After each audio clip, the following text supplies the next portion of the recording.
श्री गणेशाय नमः। कार्तिक मास पवित्र महात्म्य कथा 5।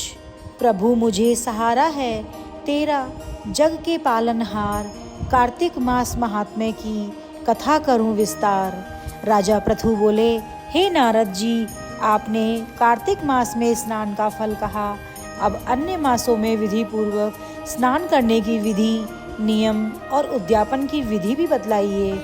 देवर्षि नारद ने कहा, हे राजन, आप भगवान विष्णु के अंश से उत्पन्न हुए हैं, अतः यह बात आपको ज्ञात ही है। फिर भी आपको यथाचित विधान बतलाता हूँ।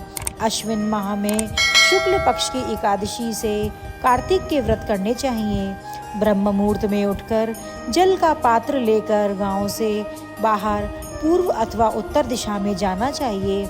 उसके बाद जो मनुष्य मुख शुद्धि नहीं करता, उसे किसी भी मंत्र का फल प्राप्त नहीं होता है।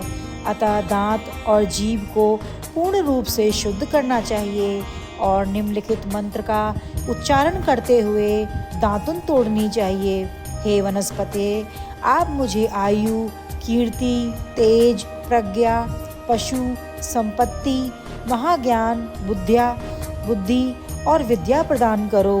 इस प्रकार उच्चारण करके वृक्ष से बाहर अंगुल की दातुन लें।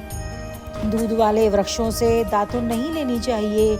इसी प्रकार कपास, कांटेदार वृक्ष और जले हुए वृक्ष से भी दातुन लेना मना है, जिससे उत्तम गंध आती हो और जिसकी टहनी कोमल हो। ऐसे ही वृक्ष से दंत धावन ग्रहण करना चाहिए।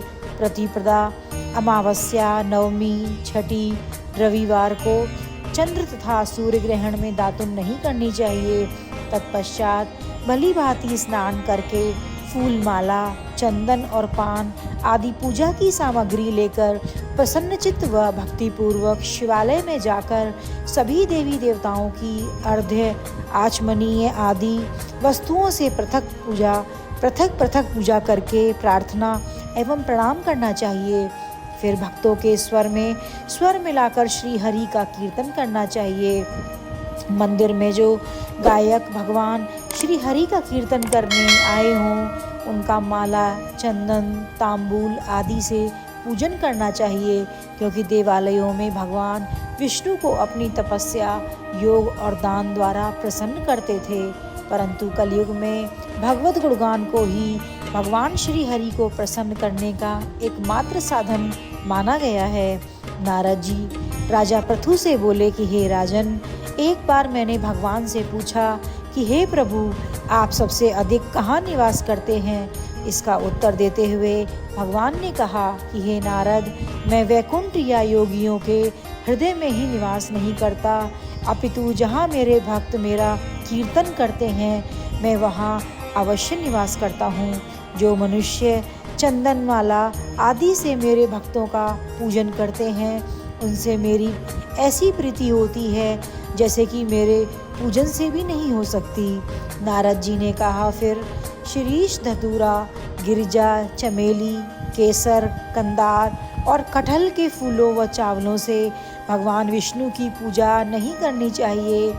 अटहल, कंद, गिरीश, जूही, मालती और केवड़ा के पुष्पों से भगवान शंकर की पूजा नहीं करनी चाहिए।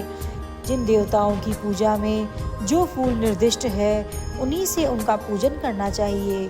पूजन समाप्ति के बाद भगवान से क्षमा प्रार्थना करनी चाहिए, यथा, हे सुरेश्वर, हे देव, ना मैं मंत्र जानता हूँ, ना क्रिया जानता हूँ, मैं भक्ति से विहीन हूँ, मैंने जो कुछ भी आपकी पूजा की है उसे पूरा करें। ऐसी प्रार्थना करके पश्चात साष्टांग प्रणाम करके भगवत कीर्तन करना चाहिए, श्री हरि की कथा सुननी चाहिए और प्रसाद ग्रहण करना चाहिए। जो मनुष्य उपरोक्त विधि के अनुसार कार्तिक व्रत का अनुष्ठान करते हैं, वह जगत के सभी सुखों को भोगते हुए अंत में मुक्ति को प्राप्त करते हैं। जय श्री हरि।